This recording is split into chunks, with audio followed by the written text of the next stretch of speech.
Eddie? Hi, yes. I'm looking for the wonderful Michael Starr. Hey, I just pulled into my garage, so I'm home now. Can you call me back on my home number in like 5 minutes? Sure. You know what, Mike? 6 minutes. Okay. Because you're an author. Okay. All right? And you work for the New York Post. Take your time. Relax. Okay. Take your pants off. We'll take your time.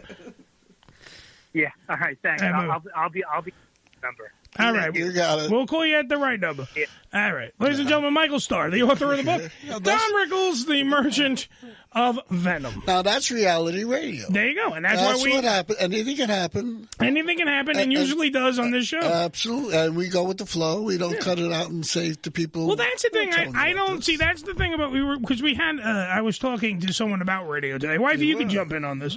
We'll turn your mic back on. You're not Joe. We should turn Joe's off and leave yours on. We were talking about how radio, because there's not a lot of people out there now in radio that actually, they all want it to be like this weird structured format, and they all want to, make sure this sounds clean, and I don't want this to sound sure. I like the fuck-ups. Do you ever remember fuck-ups? You come to the right place. We are king of the fuck-ups. Not only, like, we do say that we are the uncrowned kings of reality radio. It's a term that we have coined. That's who we are. Because what it is reality radio is all the warts and all. Right. You see everything. Right now, Michael Starr is pulling his car into the driveway. That's right. He's going to go in. He goes, fuck, I got to do an interview with these morons. And he's going to sit down. He's going to get in his comfy chair, pour himself a nice beverage, probably alcohol. He probably and won't have a hamburger. Take his pants down and relax. And he's going to fire a rocket. He's going to sit down and relax, and then we'll get to him when we want to get to him. So we give him a couple minutes. It's 8:02 now, because this is right, that's wrong. Mm-hmm. Let's go 8:02. Let's call him back at 8:06 to give him enough time. Yeah. I like, because it's an even number, 8:06. Okay. But that's what I'm saying about radio. There's not a lot of people that actually give a shit enough to just do what you need to do. Have a show. Be real. Like, a celebrity comes into this show, whether it's Michael Starr who's selling a book, or somebody that's going to hock a movie, or whatever. Streisand. Whatever. Barbara Streisand, even, with her big nose and everything. If she could make If she comes in here, what I'm saying is you don't want to circumvent and just give her the same questions that she's heard before. That's right. If you were a tree, what kind of tree would you be? I'll call her Blue. I'm Blue. Tell us about your new album. It's boring. We'll get to that. I know that the publicist wants you to get to it, but we'll get to it. Let them enjoy.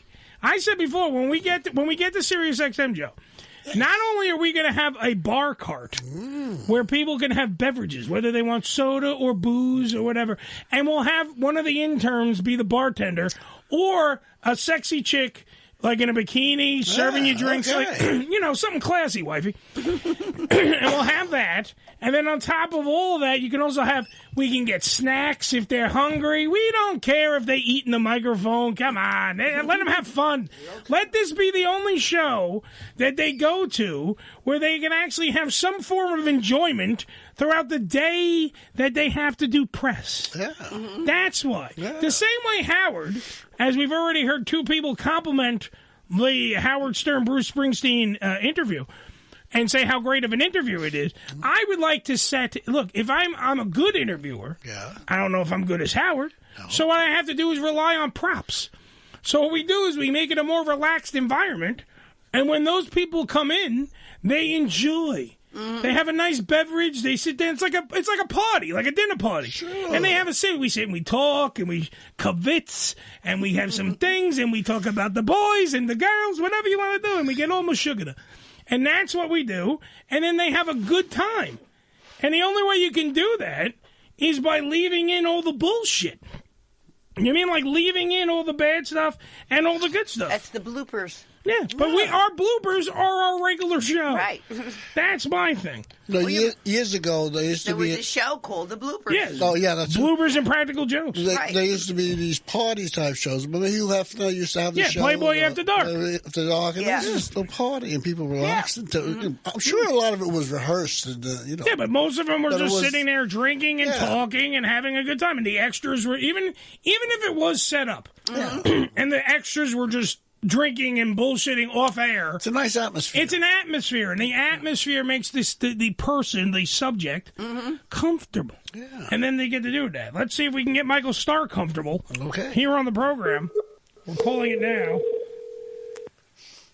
We're calling his home. Pumped his book. Hey. Is this the comfortable Michael Seth Starr? Okay. This is, but I kept my pants on. Oh, okay. Now, see, that's a professional. Yeah. That's a professional. The moment he's done with the interview, pants off. That's right. But right now, pants on. So it should be. I mean, if you give me a minute, I'll put mine on, too. Michael Seth Starr has a book. If you look at the ham cam right now, I'll show it to you. Don Rickles, The Merchant of Venom. It's a biography right now. You can get it if you go to Amazon or wherever you buy your books. You can check it out right now. It is a great read because it not only, I mean, like, because people, by the way, have heard a lot of Don Rickles stories. We just played a lot of Don Rickles footage here on the show where we were talking about the insult comic and the mastery that was Don Rickles. When, like, Joe, you were just talking about how he tore up a friggin' venue. Oh, absolutely. When he showed up unannounced it was fantastic. and did a whole show. So now, I got to ask the guy who wrote this book, Michael Starr, I got to ask you, Don's humor would not fly today. I mean, because everybody is just these... everyone's offended by every freaking thing in the world. But I think if he did it, it would be okay. And see, I don't know. If he was still around, he would, No, we would be okay with it because we know Don Rickles. But when you have the offended people that are out there, they would try to cancel Don Rickles. I don't know. Even at the age he was at when he last performed. Yes, something about him. All right, let's let Michael answer since Michael wrote the book. Okay. Mike, do you think that he would? Do you think he would have been canceled, or do you think that Don would have been able to do his show the way Don did it? I don't think he would be able to, especially if he was a younger guy. Well, even in later years, there was a couple of incidents. He made a Barack Obama joke that didn't go very well, but I think he knew sort of what lines he couldn't cross. But no, I think he was making fun of people's physical traits and ethnic humor and that sort of thing. There's no way he would last 5 minutes in this day and age. Yeah, and he didn't have after a while because he didn't have the backing of Frank Sinatra anymore, who he loved, because Frank got him out of a lot of stuff. Frank got him into stuff, and Frank got him out of stuff. And if you don't have that backup, are you going to be able to do it? So, I mean, and the parts, by the way, Michael Starr, by the way, also New York Post television critic Michael Starr. So, by the way, check out his column all the time in the New York Post. Go to NewYorkPost.com for further details on that. The Frank Sinatra connection. How did he meet Frank Sinatra? I know the stories, but I want you to tell the audience. How did he meet up with Frank? How did he become Frank's, bosom buddy? Because I know that he called him Bullethead. But how did he become, intertwined with Frank Sinatra, Old Blue Eyes? Well, Don, you're right. Don didn't know Frank Sinatra. This was around 1958 or 59. Don was playing a small club in Miami Beach, and Don didn't know Frank, but Don's mother, Etta, knew Sinatra's mother, Dolly, and Don was playing this club called Murray Franklin's, and Etta sort of implored Dolly to get Frank to come see Don because she thought she'd enjoy the humor. So Don's doing his act one night, and he didn't know this, and walks Frank Sinatra. And the crowd gets hushed because you never knew with Sinatra. No, you didn't know where it was going to go. Which way the wind was blowing. Yeah, right. Which way the wind was blowing. So Don is on stage without missing a beat. He looks over and he looks at Sinatra and he goes, "Go ahead, Frank, make yourself at home. Hit somebody." And the crowd was like, "Oh my God!" And then Sinatra laughed, and everybody was like, "Thank God!" And then everybody else laughed, and from that point on, Sinatra was one of his biggest fans. He went on that night. I saw your last movie, Frank. The Cannon was a better actor than you. He basically just he lacerated him, and he was really the only one who could do that to Sinatra with any with any force. I mean, yeah, Joey Bishop a little bit during his Rat Pack years, but not really. No. I mean, Don took it to another level and made fun of, Sinatra's, alleged mob connections, his being Italian, his movies, his singing, everything was fair game, and Sinatra loved it. Well, that was the thing about Don. Don would like there's a thing in comedy where a lot of people sometimes are afraid to tell the audience the joke, explain the punchline to them. That's right. Don would explain the punchline, like he would show up on the Tonight Show, and Frank would be sitting there, and he'd be like, "Yo, Marco Calabanzo called 2 in the back of the head Thursday," and he called. That is, you're saying this to a guy that does have mob connections. The audience knows he has mob connections, but it's also a joke in which you are not afraid. And if Frank is laughing, everybody else can laugh. Yeah. And that's the thing. He always and Don would tell jokes like that too, and do the whole "Is he laughing?"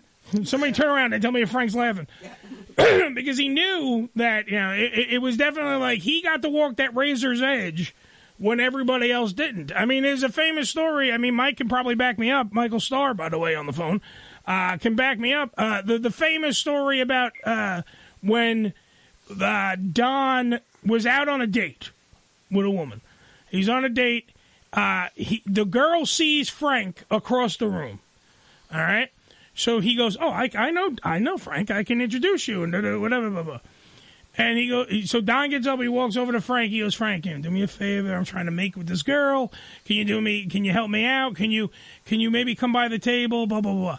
He's like, "I'm almost done with the meal, I'm drinking the coffee, when we're done, we'll come by, blah, blah, blah." So he comes by the table, he goes, "Don, how are you?" Don Rickles turns to Frank Sinatra and literally goes, "Don, not right now, can you see I'm with somebody, Frank?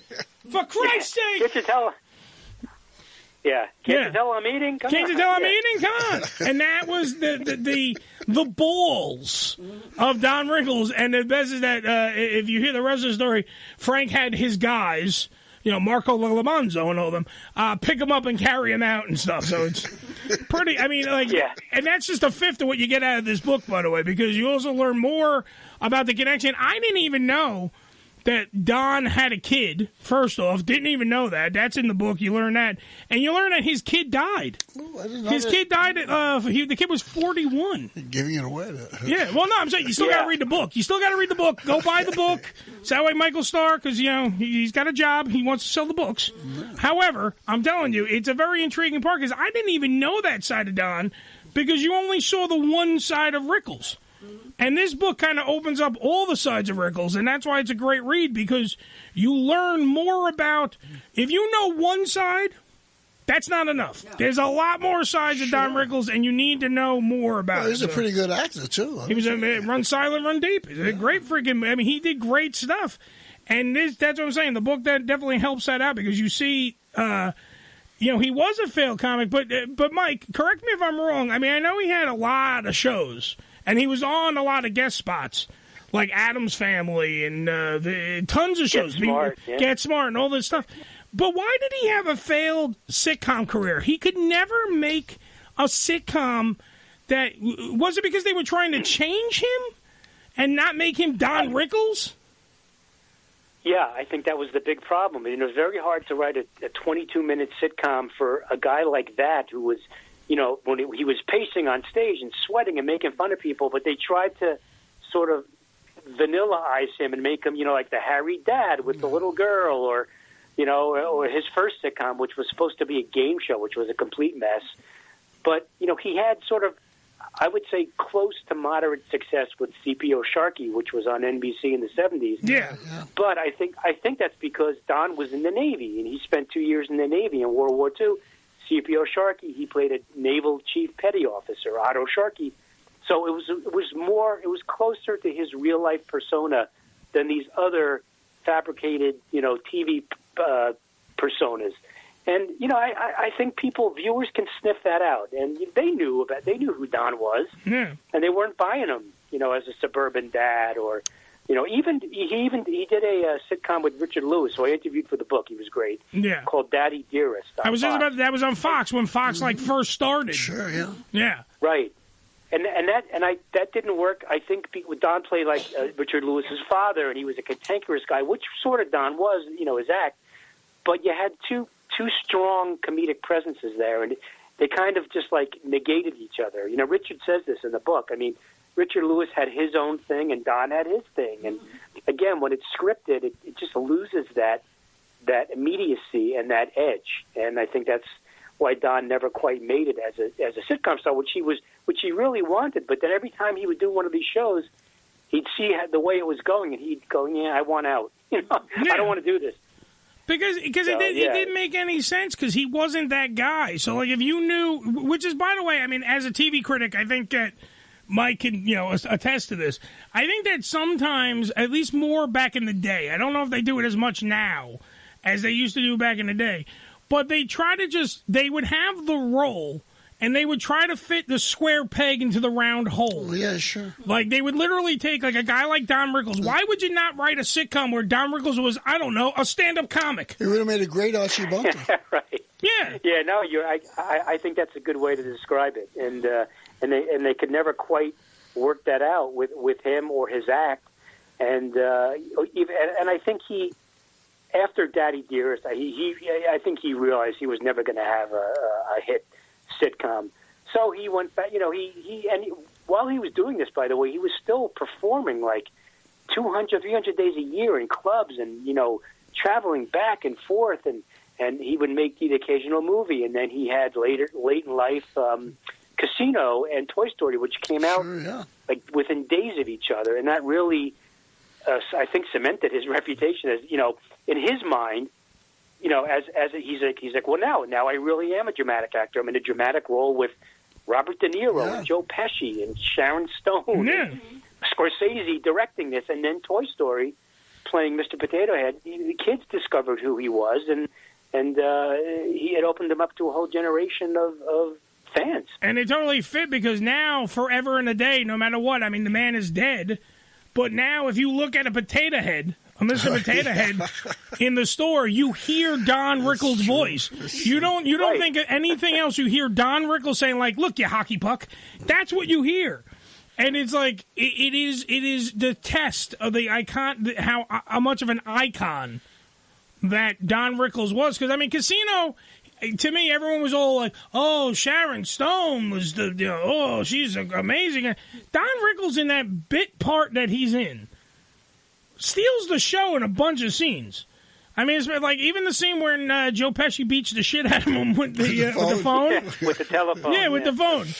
Like when he doesn't give him the marker, and it's like he sold it so well when he's waiting in the house with De Niro and he has the shotgun and all that. When you watch the bloopers, by the way, of that, it's 10 times more amazing because he literally De Niro couldn't do his lines.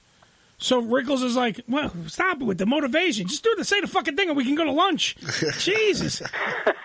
Yeah, it's funny. It's funny you mentioned that, Eddie, because people who saw the outtakes from Don's sitcoms said the same thing. The outtakes themselves were better than the show because he would just go off script and start, ripping people, rip left and right. And, I think he said to Scorsese at one point, "Marty, stand on a chair so I can see you." That kind of stuff. Can someone get him a phone book so we can see him?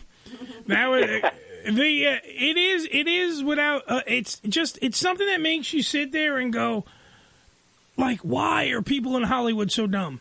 How do you not see? Like, you have it's like, and look, I'm not trying to compare the two, but it's like Bill Cosby. I mean, I'm not trying to just throw Bill Cosby in here for shock value, but they tried to put Bill Cosby in movies, and they kept trying, and he's like, it wasn't gonna work. Mm-hmm. All right, and when you have someone like where it doesn't work, but then you can't just build a vehicle then for that person, because when you have like a Don Rickles who is. If you do, by the way, go on YouTube. You can find the outtakes. I know what Mike's talking about. By the way, we're talking to Michael Starr, who is the author of Don Rickles, The Merchant of Venom, which is out now. Please get the book. It's a great biography on the... and by the way, also, Michael Starr writes tons of great biographies. Oh, yeah. So don't just stop here. Get the Don Rickles book first. And there's a slew of other books that Mike has written that are some great... if you want to learn about the stars... Talk to this Starr over here, because Mike Starr knows what he's talking about. Okay. Because no, you learn some stuff. I'm telling you, it's not just I'm not just blowing smoke up Michael Starr's ass. I'm being honest. Like when you read this book, you actually learn. It actually puts you in like the side position, and you're learning about Don Rickles. And I learned a whole bunch more than just the guy I used to laugh at when he was on the Tonight Show. Yeah. Like, because you only saw one side, and yet again, there's multiple sides, and this book gives you all those sides. Like his thing with his mother, who he called a Jew Patton. Okay. The Jewish Patton. Yeah, the Jewish Patton. You learn like what Tough lady, what she did to get. She went to these clubs and talked to the managers. And it's like, get my son in, he's good, you like him. Yeah. And she was very much like the stage mom to a young Don Rickles. And without her, he doesn't really have a career. Because, but you learn that, you would think that, because when you see Don, you think he's just this tough, little, short Jewish guy that's going to kick the door in and do some comedy. Oh, sure. And all these seedy strip clubs where he started... Because back in the day, for the kids at home who don't know what we're talking about, strip clubs used to be a whole thing.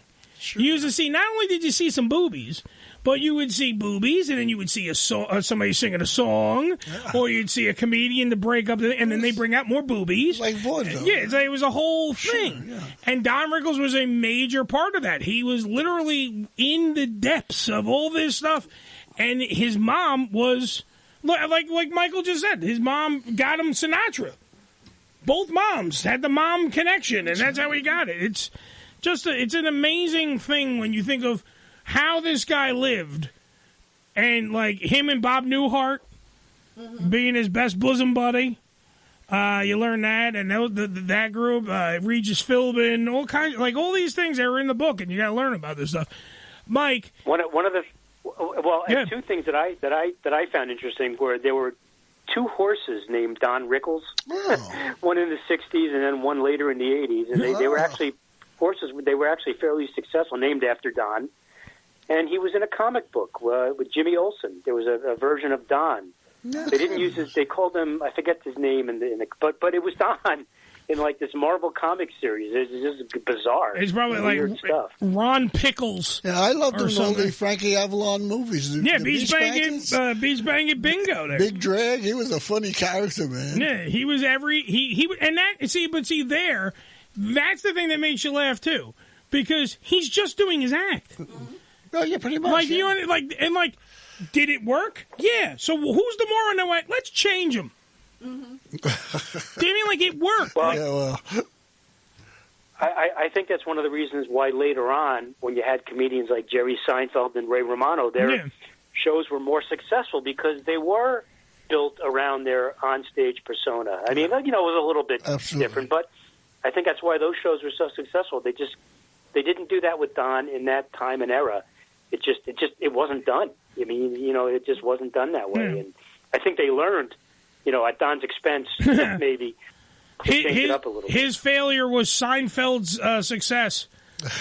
There you go. Which is a heartbreaking sentence to get out of my mouth. The book right now, I just want to show it one more time. It is called Don Rickles, The Merchant of Venom, a biography by Michael Seth Starr. By the way, do I call you Michael Starr because that's how I know you from the Post, like in your article? Yeah. But you threw the Seth in there. The Seth is for like my books. Just to differentiate. Yeah, I mean, Michael Starr's fine, even for the books. But yeah, Michael Seth Starr is like quote unquote my author name, and is that Michael Starr. Is that your nom de plume? Oh. Yes. You're getting fancy on me here. Yeah, but yes, that's my nom de plume. That's right. I took one course in French. Nom de plume. You sound like Ed Norton from The Honeymooners. Le plume. Le plume. Edouard de Brobovsky. When he gets dressed up. That's a great show. Yeah. But yes, you can call me Michael Starr, and just don't call me late for dinner. Hi-yo. The old no. And away we go. All right, so Michael Starr, because that's who I want to speak to right now, If you ever want to write an article about this show and put us in the Post, it is the dream of mine. I've been in the my local paper, which is called the Staten Island Advance. I've been in the Daily News. I was in Hinckley's column. So if I ever get a chance, if you ever want to write an article about us, I would love to be in the New York Post because I actually read the Post. Just throwing it out there. That is me kissing your ass at that point. Yes. I just want to throw. It's okay. Just saying, my birthday's coming up. Is all I'm saying. I'm just saying, it's a great gift. Just saying. When's your birthday? The 13th. December 13th. Yes. Okay. Well, I don't know if I can do it by then, but I will certainly keep that in mind. Please keep it in mind. I owe you one. Look, I got the book. We're telling people to buy it. You can put us in the Post. Is all I'm saying. So it's a little thing. There you go. It's a little barter system that we're trying here on the show. We're going to be an AVN award-winning show, so we have to help you out with that. That's true. Yes. The Micheal Seth Starr, his nom de plume, his book is, like I just said, The Merchant of Venom, Don Rickles. It is up. By the way, here's a question that I can get you before I give you the final plug and get you out. Why did he use the Bullfighter song? Victoria does so? Yeah. There was no particular reason. I believe the story was there was a guy in a club used it, and he liked it so much, and it sort of spoke so much to his, the bull coming in, to, and with the Matador song they called it, and it just kind of fit him. He had a manager, his first serious manager, Joe Scandori. Joe Scandori. Yeah, exactly. Yeah, he was known for his high-pitched voice, and for his connections too. So you always were very friendly to Joe. And, absolutely. You didn't get on his bad side. But I think he really enjoyed it too. And he sort of made that part of Don's entrance music. And even when Don was on a Tonight Show, they would play it. And if he was getting an award, they would play it. It became sort of synonymous with him.